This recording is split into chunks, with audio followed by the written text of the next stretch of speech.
तकरीबन 8 से 10 हज़ार स्कूल प्राइमरी ऐसे हैं जो सिंगल टीचर या 2 टीचर पे चल रहे हैं, और उसका सबसे मेन रीज़न क्या है कि गवर्नमेंट नई भर्ती नहीं कर रही और उसमें सरकार जानबूझ के इनको जो है वो इनका म्यार गिरा रही है। तो हम उनसे सबसे पहला तो मुतालबा ये करते हैं कि इनकी जो नए टीचर्स की वो भर्तियाँ की जाएँ।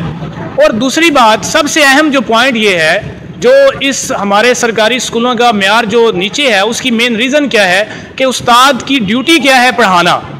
और यहाँ पे पंजाब में उस्ताद से पढ़ाई के अलावा सारे काम लिए जाते हैं। अभी पीछे मरदमशुमारी हुई है, वो असातिज़ा ने की है। पोलियो के कतरे पिलाने हैं, वो असातिज़ा ने पिलाने हैं। आपने इलेक्शन की जो फरिश्तें बनवानी है, वो दरवाजे दरवाजे पे जाके जो फरिश्तें वेरिफिकेशन करनी है, वो असातिज़ा ने करनी है। कोई भी आटा तकसीम करना है तो वो असातिज़ा की ड्यूटियां लग जानी है कि आवाम में आटा तकसीम किया जाए। जब आप भट्ठों के ऊपर जाके बच्चों के डाटा लेने हैं और हर रोज़ 8-10 डाकें भेजनी है, तो टीचर को पढ़ाने दिया ही नहीं जा रहा।